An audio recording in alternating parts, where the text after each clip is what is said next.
वीरानगढ़ से हजारों मील दूर मिस्र की उस रहस्यमयी जगह में मुस्तफा ने छाया को उसके जीवन के असली और सबसे बड़े मकसद के बारे में बताने के लिए उसने कमरे की दीवार जैसी प्रतीत हो रही कपड़े की काली परत को जला दिया और उसके पार जो दृश्य था वो देखकर छाया हतप्रभ रह गई और उसने आश्चर्य से कहा, असंभव।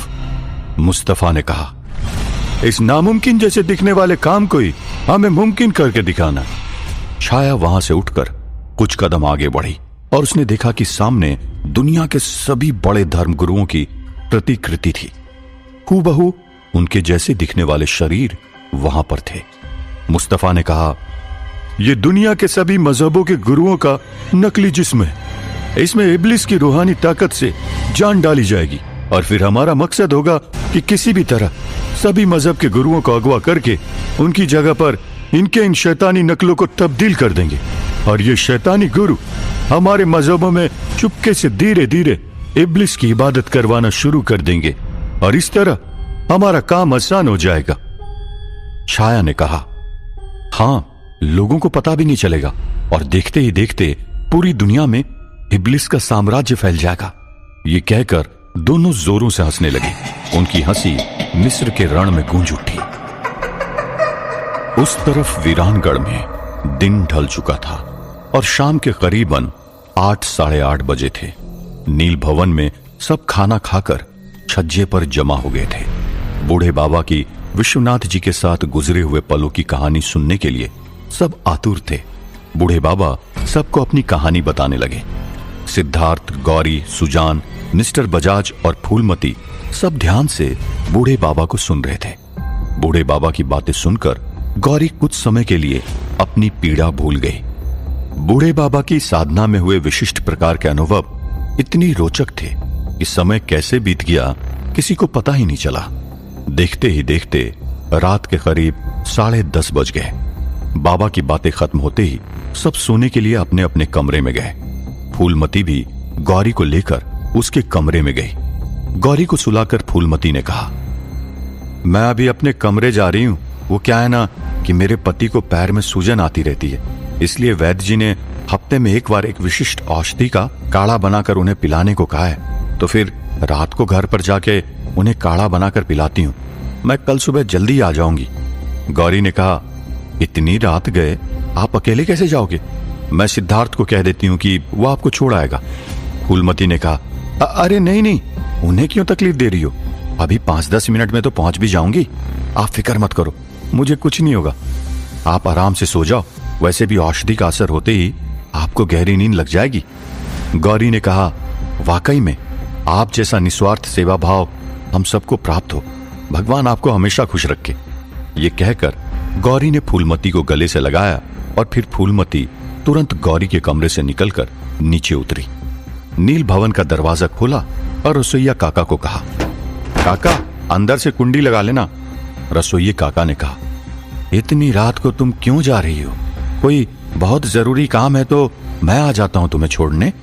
फूलमती ने कहा, अरे नहीं काका, अभी कुछ देर में तो मैं घर भी पहुंच जाऊंगी।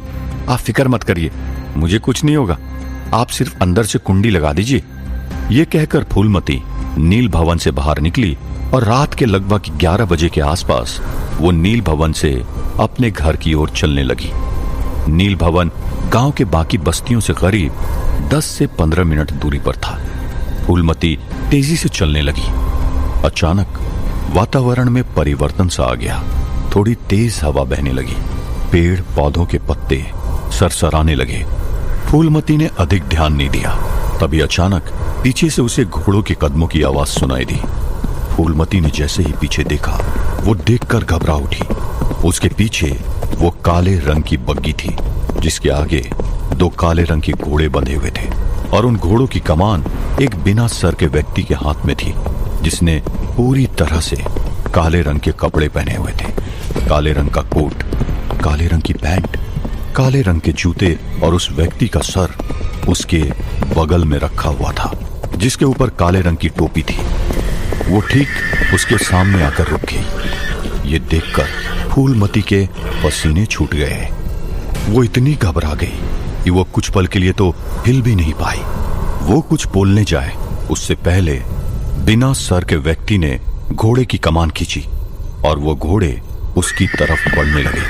फूलमती के हाथ पैर ठंडे हो गए और वो चिल्ला के भागी। वो बग्गी भी उसके पीछे तेज दौड़ने लगी। फूलमती को अपनी जान बचाने के लिए क्या करना चाहिए और क्या नहीं, उसे कुछ समझ में नहीं आया और वो अपने घर की तरफ दौड़ने लगी। फूलमती डर के मारे अपने पति को पुकारने लगी, बिट्टू रे बाबा, बिट्टू रे बाबा। लेकिन वो अपने घर काफी दूर थी, इसलिए किसी को उसकी आवाज सुनाई नहीं दी। नील भवन में गौरी को फूलमती की आवाज हल्के से सुनाई दी। गौरी अपने कमरे की खिड़की से बाहर देखने लगी।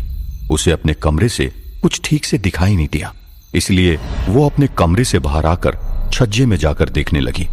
वहां पर जाकर गौरी को फूलमती भागते हुए दिखाई दी और उसके पीछे वो बग्गी भी दिखाई दी। वो देखते ही गौरी जोर से मदद के लिए चिल्लाई। सिद्धार्थ गौरी की आवाज सुनकर बाहर आया और गौरी ने उसे सामने का दृश्य दिखाया। सिद्धार्थ तुरंत ही अपने कमरे में भाग कर गया और अपने चंद्रवीस तलवार उठाकर नील भवन के बाहर भागा। उस तरफ फूलमती बेहद घबराए हुए अपनी जान बचाने के लिए भाग रही थी। वो बग्गी उसके पीछे तेजी से आई और वो बिना सर के व्यक्ति ने अपने म्यान से तलवार निकाली और चलती हुई बग्गी में खड़ा हो गया। उसने जोरों से अपनी तलवार घुमाई और फूलमती का सर वहीं पर उसके धड़ से अलग हो गया। दूर छज्जे से गौरी ये देखकर जोर से चिल्ला उठी, फूलमती। उसकी आवाज सुनकर नील भवन में सभी घबरा कर जाग गए। उस तरफ बिना सर के व्यक्ति ने फूलमती का कटा हुआ सर उठाया और अपने पास रख लिया और अपनी बग्गी जंगल की ओर भगाई। सिद्धार्थ अपनी तलवार लेकर दौड़ते हुए पीछे से चिल्लाते हुए आया। सिद्धार्थ उस बग्गी के पीछे दौड़ा, लेकिन तब तक वो बग्गी रात के कोहरे में गायब हो गई। सिद्धार्थ थोड़े आगे तक दौड़ता रहा, फिर रुक गया। वो मुड़कर पीछे आया और वहां पर फूलमती का कटा हुआ धड़ देखा, जो अभी भी तड़प रहा था। ये देखकर उसकी आंखों में आंसू आ गए। वो फूलमती के मृत शरीर के पास अपने सर पर हाथ रखकर बैठ गया। कुछ ही देर में पीछे से गौरी दौड़ते हुए आई और गौरी के पीछे बूढ़े बाबा, मिस्टर बजाज, रसोईया काका और सुजान भी दौड़ते हुए आए। फूलमती का मृतदेह देखकर गौरी बिलख बिलख कर रोने लगी। बूढ़े बाबा और बाकी सब एकदम उदास हो गए और उनकी आंखों में भी आंसू आ गए। गौरी ने रोते हुए कहा, मेरी ही गलती है ये, मुझे उसे इतनी रात को अकेले नहीं जाने देना चाहिए था। मैंने उससे कहा भी, लेकिन उसने जाने की जिद की और मैंने भी उसे जाने दिया। वो क्या था जिसने इसको मारा? क्यों मारा इसे? इसने किसी का क्या बिगाड़ा था? इसने पूरे गांव में सबसे निस्वार्थ भाव से अगर कोई सेवा करता था तो वो यही थी। आज तक इसने एक चींटी भी नहीं मारी होगी, फिर इसे किस बात की सजा मिली? ये कहकर गौरी और भी ज्यादा रोने लगी। सिद्धार्थ और मिस्टर बजाज ने गौरी के कंधे पर हाथ रखा और उसे सांत्वना देने की कोशिश की। थोड़ी देर बाद बूढ़े बाबा ने सिद्धार्थ से कहा, सिद्धार्थ, इसके मृतदेह को हमें गांव में ले जाना होगा और इसके घर वालों को भी बताना होगा। सिद्धार्थ ने नम आंखों से कहा, कैसे कहेंगे हम इसके घर वालों से? क्या कहेंगे हम उनसे कि हम उनकी पत्नी का ध्यान न रख पाए, जो अपनी परवाह किए बगैर पूरे गांव का ख्याल रखती थी? हम उसी का ख्याल नहीं रख पाए। ये काम मुझसे नहीं होगा बाबा। ये कहकर सिद्धार्थ भी रोने लगा। बूढ़े बाबा ने मिस्टर बजाज और सुजान से फूलमती के मृतदेह को गांव तक लेके जाने की व्यवस्था करने को कहा। सुजान और मिस्टर बजाज नील भवन गए और वहां बागीचे से एक छोटी सी हाथ गाड़ी लेकर आए। सिद्धार्थ की मदद से तीनों ने फूलमती के शव को उठाया और उस हाथ गाड़ी पर रख दिया और सुजान और सिद्धार्थ उस हाथ गाड़ी को धक्का मारकर गांव की ओर ले जाने लगे। बूढ़े बाबा और मिस्टर बजाज ने किसी तरह गौरी को संभाला और उसे सहारा देते हुए गांव की ओर चलने लगे। उस तरफ मिस्र के इस रहस्यमयी जगह में छाया और मुस्तफा दोनों ही काले रंग के कपड़े पहनकर बैठे हुए थे और मुस्तफा छाया को अलग अलग किताबें बता रहा था। मुस्तफा ने छाया से कहा, तुम्हारे सामने रखी ये सारी किताबें हजारों साल पहले लिखी गई है। दुनिया के हर कोने में जाकर मैंने ये किताबें ढूंढ कर निकाली है, मैंने अपनी जिंदगी के 40 साल सिर्फ उन किताबों को खोजने में लगा दिए। ये सिर्फ किताब नहीं है, दुनिया पर हुकूमत करने का नक्शा है। बहुत ही जल्द हम इस दुनिया पर हुकूमत करेंगे, जिसमें मैं इस दुनिया का बादशाह और तुम इस दुनिया की मल्लिका होगी। मुझे सुल्तान जहां और तुम्हें मल्लिकाए जहां बुलाया जाएगा। यह सुनकर छाया ने कहा, तुमने तो कहा था कि इस दुनिया पर इब्लिस का राज होगा, अब कह रहे हो कि हमारा राज होगा। मैं कुछ समझी नहीं। मुस्तफा ने कहा, अरे नादान लड़की, इब्लिस तो वहां सबसे ऊपर बैठकर पूरी कायनात पर हुकूमत करेगा और हम यहां पर जमीन पर हुकूमत करेंगे। पूरी दुनिया में एक इब्लिस ही हमारा मालिक होगा, बाकी सब हम दोनों के गुलाम होंगे। यह सुनकर छाया के चेहरे पर मुस्कान आ गई और उसने मुस्तफा की तरफ मुड़कर उससे पूछा, सच में? मुस्तफा ने छाया के होठों पर चुंबन करते हुए कहा, वाकई में ऐसा ही होगा। उस तरफ वीरानगढ़ में सिद्धार्थ और सुजान फूलमती के शव को हाथ गाड़ी में लेकर बस्ती तक पहुंच गए। पीछे से बूढ़े बाबा और मिस्टर बजाज गौरी को लेकर आ रहे थे। इन लोगों को आते हुए कुछ गांव वालों ने देखा और उनकी तरफ दौड़कर आए। बिना सर की लाश को देखकर वे डर गए। जब उन्हें पता चला कि यह फूलमती की लाश थी, वहां हल्ला मच गया। ये शोर सुनकर सरपंच काका, मोतीबाई और मोहन भी बाहर दौड़ते हुए आए। फूलमती का पति सूरजमल भी दौड़ता हुआ आया। वहां पर जब उसने फूलमती का बिना सर का शव देखा तो वो भयानक दृश्य देखकर बेहोश हो गया। कुछ ही समय में वहां पर सारा गांव एकत्रित हो गया। फूलमती की ऐसी हालत देखकर गांव में मातम का माहौल छा गया। गांव की औरतें रोने लगी। फूलमती के बच्चे भी वहां पर दौड़कर आए। गांव की कुछ औरतों ने बच्चों को पकड़कर उनकी आंखों के सामने हाथ रख दिया कि वो अपनी मां की ये दशा न देख पाए। सभी कर्तव्य विमूढ़ हो गए थे। किसी को समझ नहीं आ रहा था कि वहां क्या हुआ था। फिर सरपंच काका के पूछने पर सिद्धार्थ ने अपने आंसू पोंछकर सारी घटना सुनाई। जब उन्होंने ये सुना कि एक शैतानी बग्गी में बैठा हुआ बिना सर के व्यक्ति ने फूलमती की हत्या की थी, तो सभी हैरान रह गए। सरपंच काका ने अपने सर पर हाथ मारा और वहीं बैठ गए। उन्होंने कहा, यह बग्गी परसों रात को ही गांव से होकर गुजरी थी। किसी ने उसे देखा नहीं था, लेकिन घोड़ों के पैरों और पहियों के निशान गांव में सभी ने देखे थे। सिद्धार्थ ने यह सुनकर गुस्से से पूछा, आप सबने यह परसों रात को देखा था, तो आपने आकर हमें बताया क्यों नहीं? आपने यदि हमें बता दिया होता तो शायद आज फूलमती जिंदा होती।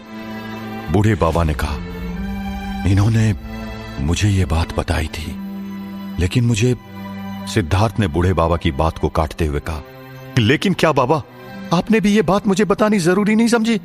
मोतीबाई ने कहा, शांत हो जा छोरे, थारे को ना बताने की मंशा ना थी किसी को।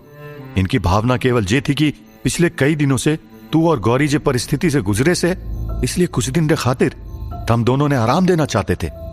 इस पर सिद्धार्थ ने कहा, लेकिन इसका परिणाम क्या हुआ? आप लोगों की एक भूल की सजा एक निर्दोष को अपनी जान गंवा कर देनी पड़ी। सिद्धार्थ की यह बात मोतीबाई, सरपंच काका और बूढ़े बाबा को अच्छी नहीं लगी, लेकिन यह समय वाद विवाद का नहीं था। तभी सूरजमल को होश आया और वो अपनी पत्नी के शव को लिपट कर रोने लगा। यह करुण दृश्य देखकर सभी के आंखों में आंसू आ गए। सूरजमल ने रोते हुए कहा, खुद की तबीयत ठीक न होने के बाद भी फूलमती सबकी सेवा करने के लिए हमेशा तैयार रहती थी। आधी रात को भी जब किसी को उसकी जरूरत पड़ती थी तो दौड़ी चली जाती थी। इसके निस्वार्थ सेवा भाव का ये फल मिला इसे। कहां थे आप लोग जब फूलमती को बेरहमी से मारा गया? गांव के रक्षक बने फिरते हो ना आप लोग। आपकी आंखों के सामने मेरी पत्नी को काट डाला गया और आप लोग कुछ ही नहीं कर पाए। धिक्कार है आपके शौर्य पर। यह कहकर वो फिर से फूलमती के शव से लिपट कर रोने लगा। सूरजमल की बात उबलते हुए शीशे की तरह सिद्धार्थ के कान में पड़ी। उसका खून उबलने लगा। उसने कहा, सौगंध है मुझे फूलमती के बलिदान की। जिस किसी ने भी फूलमती की हत्या की है, उसे मैं 3 दिनों में ढूंढकर ऐसी सजा दूंगा कि वो तो क्या, उसे भेजने वाले शैतान की आत्मा भी कांप जाएगी। और यदि 3 दिनों के अंदर मैं उसे ढूंढने में असफल रहा तो चौथे दिन मैं अग्नि स्नान करूंगा। यह सुनकर सभी हैरान रह गए। गौरी और बूढ़े बाबा ने सिद्धार्थ को कुछ कहने की कोशिश की, लेकिन सिद्धार्थ ने कहा, मैंने प्रण ले लिया है। अब उसका पालन मैं करके ही रहूंगा। क्या सिद्धार्थ 3 दिनों के अंदर फूलमती के कातिल को ढूंढने में सफल हो पाएगा? यदि वो सफल नहीं हो पाया तो क्या सिद्धार्थ को अग्नि स्नान करके आत्महत्या करनी पड़ेगी? क्या रहस्य था वो शैतानी बग्गी का? क्या मकसद था उसका? और क्या अपने शैतानी मकसद में मुस्तफा और छाया कामयाब हो पाएंगे?